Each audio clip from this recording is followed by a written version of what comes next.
Before we dive in today, I just want to say hi to all of our new listeners. I'm recording this episode on April 2nd, and in February, our listens were up 70%.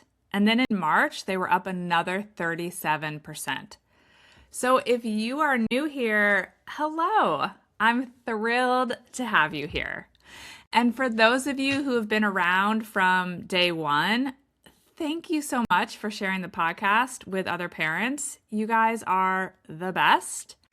If you have found an episode or many episodes helpful, it would mean the world to me if you would take a moment right now to rate and review the podcast on whatever app you're using to listen to it.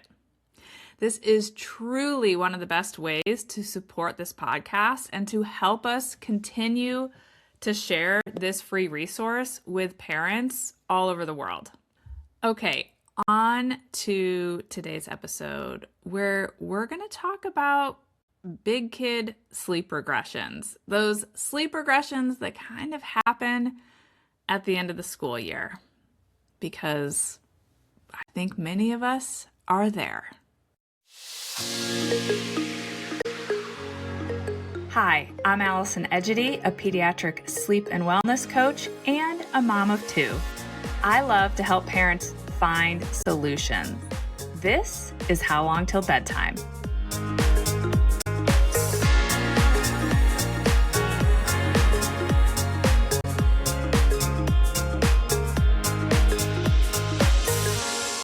Hey there, Allison here. Welcome back to How Long Till Bedtime.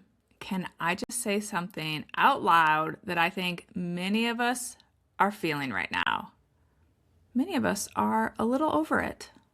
We're over the lunches, we're over the homework, the early alarms, the afternoon schedules, the routines over and over again. Every August, I joke that I am so over the freedom of summer. And I am ready for school to start so that we can get back to our routines and our schedules. And then inevitably every May, I am equally ready to let go of the structure and to embrace the freedom of summer. And as I record this episode in early April, I am not over it yet. But my daughter, who is in elementary school, has been complaining about bedtime for the last 2 weeks. So I get it. Not only are we over it, sometimes our kids are over it. But here's the thing. We're not quite there yet, you guys. And if your elementary age child has been pushing back on bedtime lately, struggling to fall asleep, waking up in the middle of the night, or starting their day really early, there's a good chance you are dealing with an end of school year sleep regression. So today I want to help you understand why it's happening and how you can get the train back on the tracks to help you make it through the rest of the school year. Let me paint a picture. It's the last handful of weeks in the school year. The days are getting longer. It is still light outside at your child's typical bedtime. Your child is pushing back harder than usual, and you honestly are a little tired of holding the line.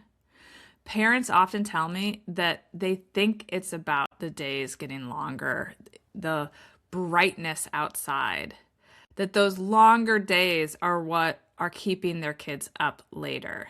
And yes, light does affect the body's production of melatonin, and more evening light can make kids feel like you're making them go to sleep when it's still daytime.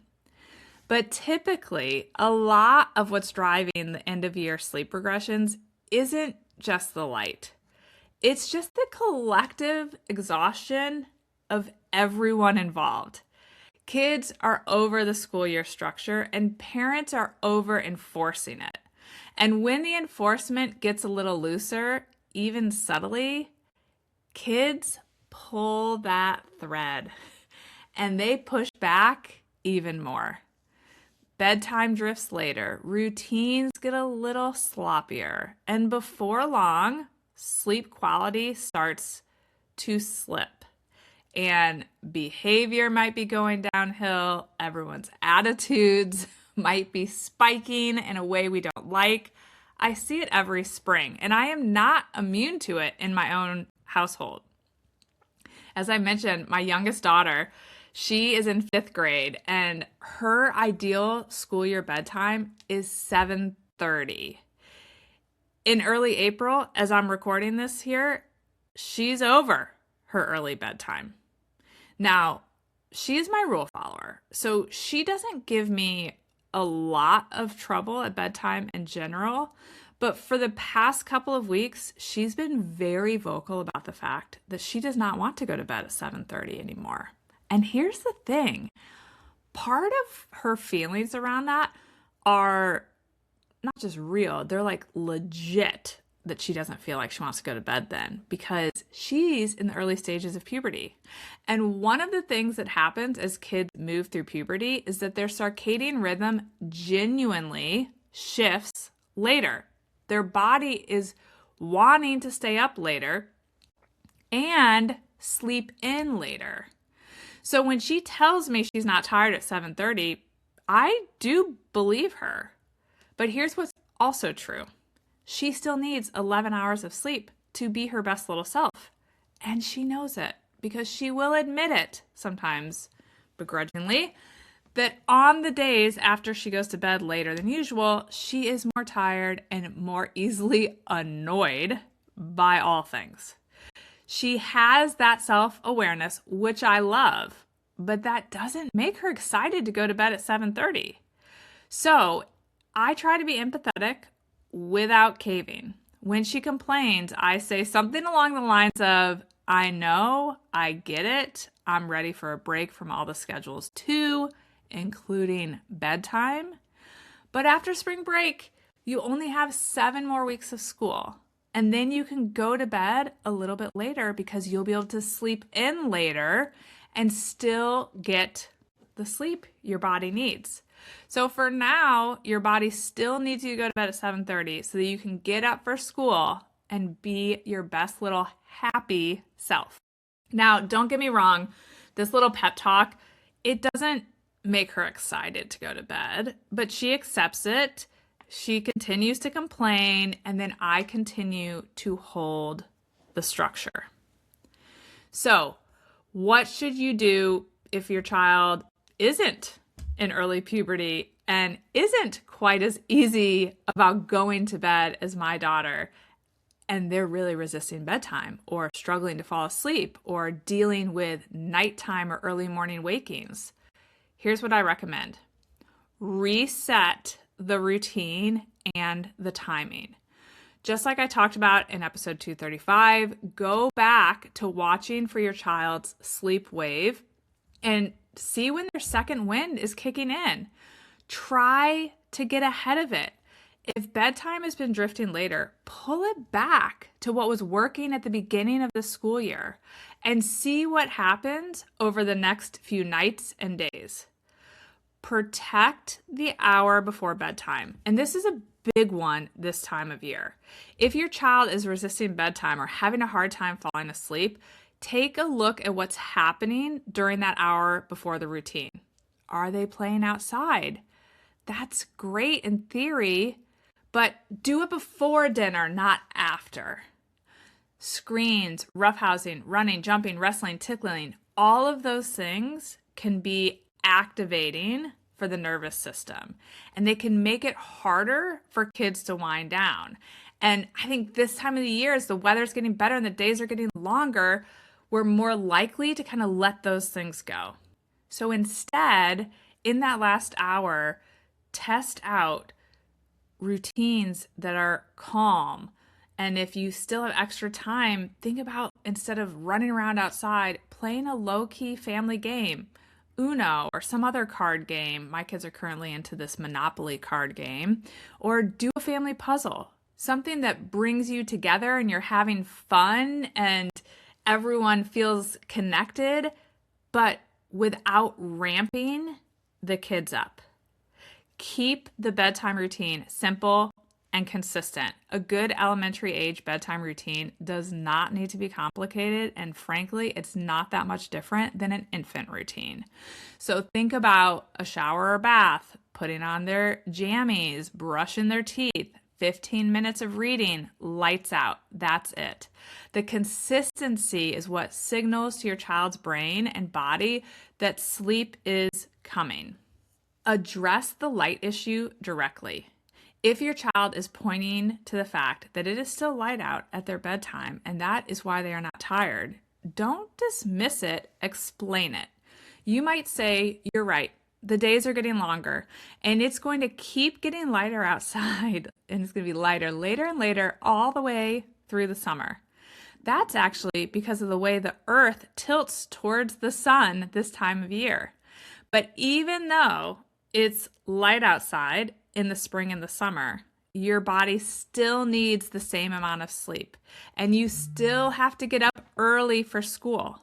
So until school gets out, we still need to go to bed at your normal bedtime. Kids respond well to science and good explanations. You might even find an age-appropriate video on YouTube that explains the days getting longer. Simple, honest explanations can shift the conversation away from being a power struggle. And if you don't have blackout shades in your child's room, consider adding some so that you can make it easier for them to fall asleep in the evening when it's still light out. And it's going to help them not wake up early with the rising sun as the days continue to get longer. I will include a link in the show notes to some inexpensive blackout shades, and they are the exact ones that I use in my daughter's rooms during the summer because I have never invested in legit blackout shades. And these will get the job done if you don't have good blackout shades. So try to be consistent, not just during the school week, but throughout the entire week. If your child has a late night because of a practice, a game, or a school event, that's okay. This happens in my house all the time. Just prioritize getting them back on schedule the very next night. Don't let the whole week slip because of a night or two. And resist the urge to let them stay up later on the weekends because, yes, I know they can sleep in and I know that feels harmless, but it makes it much harder for their body to go to bed on time Sunday night. And then Monday morning becomes a battle and their circadian rhythm is just not settled. So the more consistent you can stay, the smoother the last few weeks of the school year will be. So to wrap up, end of year sleep regressions in elementary age kids is a real thing. And they're typically driven by a combination of longer days and the collective exhaustion of everyone in your house just being done with the school year and the routines. But you guys, you're so close. A few more weeks of holding the line, and then summer gives everyone a little bit more flexibility. In the meantime, reset the routine, protect that hour before bedtime, address the light issue, and provide a science explanation if needed, and stay as consistent as you can throughout the entire week, not just the school week. Your child likely will not thank you, but they will be a better, happier, more rested version of themselves because you set them up for success. And that makes the whole end of the school year just a little bit easier for everyone. If this episode resonated, share it with another parent who is in the end of school year trenches right now. And as always, thanks for listening, guys. I'll see you back here next week. Bye for now. Thank you for listening to How Long Till Bedtime. To learn how we can work together to improve your child's sleep, please visit sleepandwellnesscoach.com.